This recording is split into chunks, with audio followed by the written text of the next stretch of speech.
On DC Music Rocks, we're shining a spotlight on the great songs, artists, and incredible people behind the DC region's local music scene. Caustic Casanova is a loud, heavy rock band from Washington, D.C. They formed as teenagers at the College of William and Mary in 2005 and recorded several albums and EPs there and in D.C. And since 2013, they've practiced and toured tirelessly, showcasing their talents all across North America while releasing new music regularly, just like the one you just heard.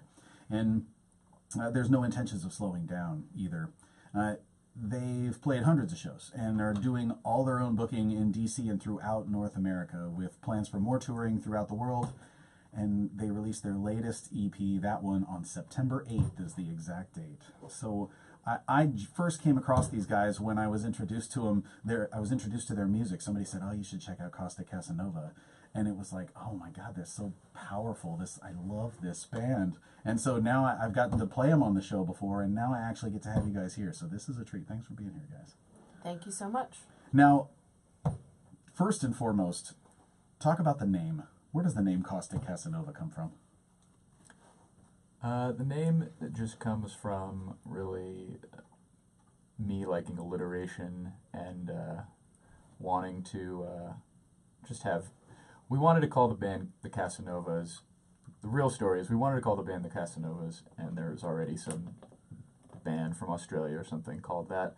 And then I just looked up another word in the dictionary, Caustic Casanova. It sounds really good. I've had a lot of different stories about it, but it just sounds cool.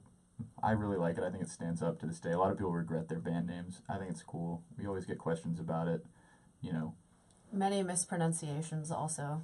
Oh, I can only imagine. Somebody's trying to introduce you guys. And misprints as well. We once received a payment in an envelope addressed to Caustic Casablanca. Oh. We've also gotten Acoustic Casanova, which is pretty far from the truth. Oh, I was going to say, there is nothing acoustic about you guys. The fact that I used acoustic guitar on one song on an album is still, I cannot fathom it. Cannot believe I let that happen. It'll be really cool, though. It sounds great. Which song is that now that you're talking about? It's yet to be released. Upcoming, all right. Upcoming. And, you know, speaking of that, you talked about these new releases and stuff, where do they go if they want to follow you guys to find out when that stuff comes out? Where do they go? Facebook.com/Caustic Casanova, CausticCasanova.com. At Caustic Casanova on Twitter. And Caustic Casanova on Instagram. We update all of those pretty regularly, and yeah. Now, what is it that makes you guys special or different in your opinion? Well, I think the style of music that we play is what comes to mind because it's not really categorizable. I don't know, we get everything from heavy metal B-52s to the Breeders to you guys sound like Caius. People are always getting different inspirations from from seeing us live or just listening to a recording. So that is definitely one thing that makes us unique musically. Well, we all listen to a lot of different styles, and our individual tastes inform a lot of how we approach our individual instruments. But I think what really makes us special is that we have a really bizarre and weird sense of humor. We take our music really seriously, but as far as ourselves and our personalities, we don't take it too seriously at all. We like to have pun offs in the van to see who can make Stephanie groan the loudest with the puns. Hey, that makes it sound like I'm not involved in these pun offs. Well, that's because you have the worst.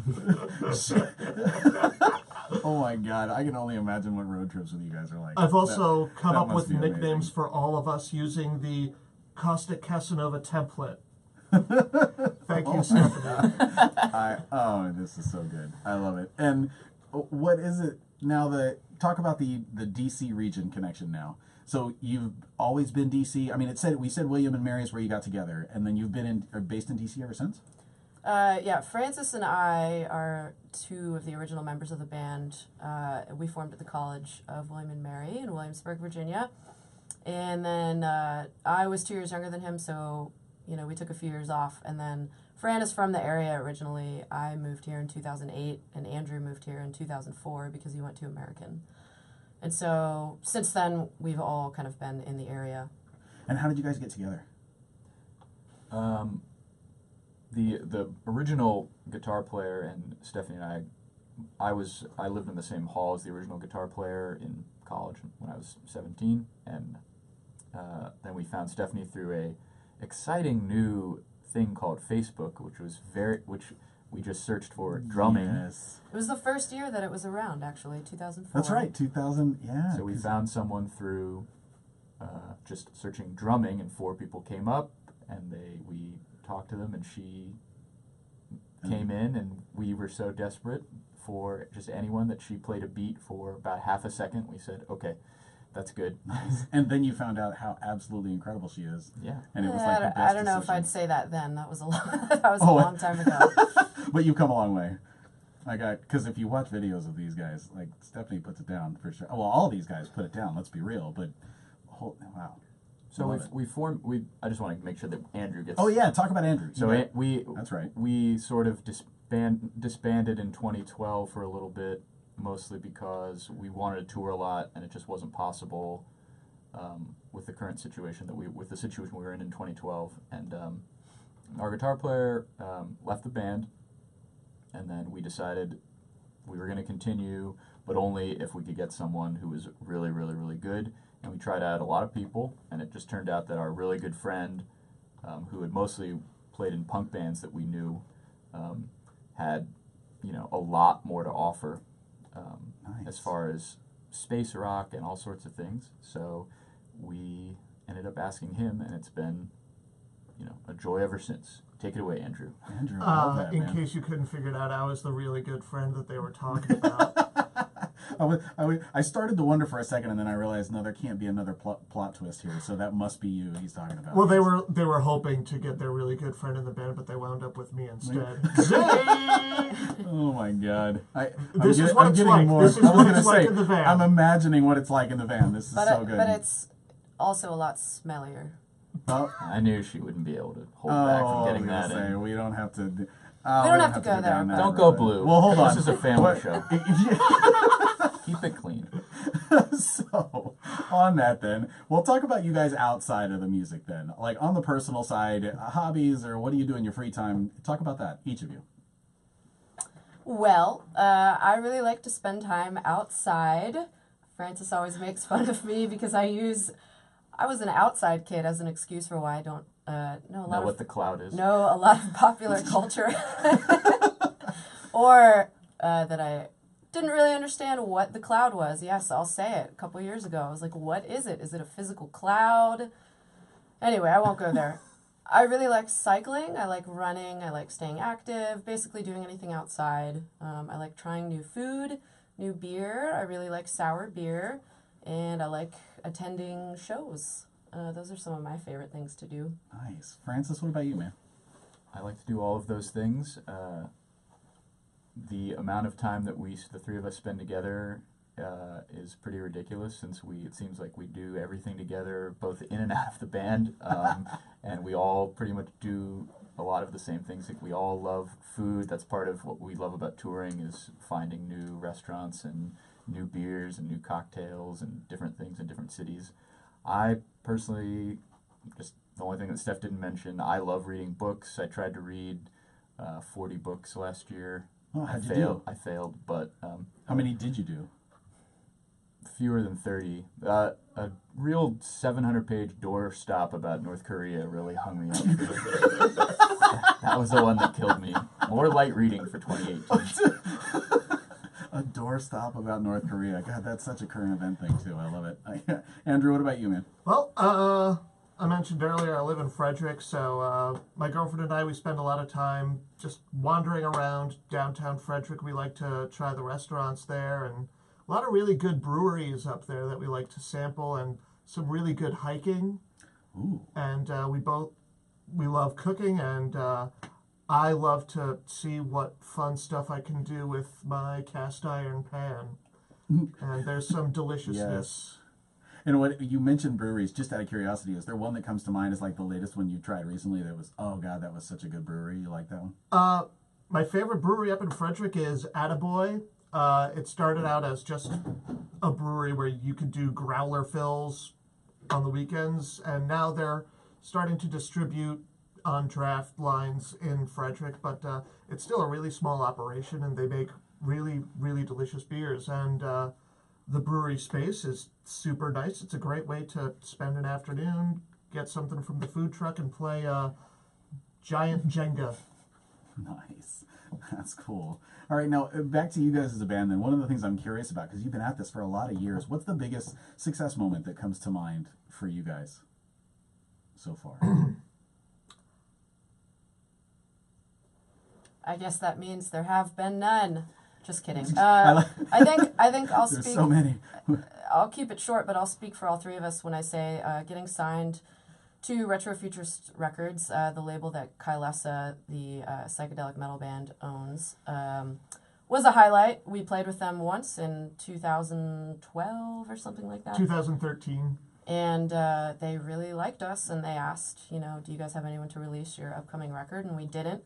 And then we kind of just kept talking with them, and that's how we got signed to the label, and that was the first label that we had ever been on. So yeah, I think all three of us were pretty floored by that. Yeah, that was going to be my choice, to get to open for one of your heroes, and then for them, based on a 25-minute performance, to come up to you and say, we'd love to release your record, and to be associated with you, and how great we were. I mean, that's something I'll never forget for the rest of my life. That was pretty awesome. That's amazing. One more. Now, this one's for each of you. This is one of my favorite questions to ask is if you could offer one piece of advice, what would it be? Andrew, start with you, man. Well, my one piece of advice would be if you want to play music, just get whatever instrument it is that you want to learn how to play and start making noise with it. Don't wait for somebody to teach you what you're doing. Just start making noise, and when something you do sounds good to you, do it again and keep building off of that. Don't wait for anyone. That's awesome. I like that one. What about you, Francis? Well, this is something that I would say is advice maybe for younger musicians or people in the area, and this is just basically aimed at musicians, but one is is absolutely wrong that you need to have a local following to tour. And if you want to tour and you think your band is good, you should just start doing it right away as soon as possible. A lot of the success that happened to our band would never have happened if we had abided by the very wrong rule that you need to have built up a local following before you tour. We built up a local following by touring, by impressing people that we had been on tour that wanted to see us when we came back here. Nice. And secondly is that when you're trying to become a musician, you're trying to write, you're trying to get really good, listening to as much music as humanly possible is just as important as playing, and different kinds of things and getting exposed to stuff outside your comfort zone is what will make you good as much as practicing. I love it. And you get a pass because I asked for one piece of advice, and that was two. And I love Sorry. how you're such an overachiever. I love it, man. Francis is good. Stephanie, talk to us. What do you got?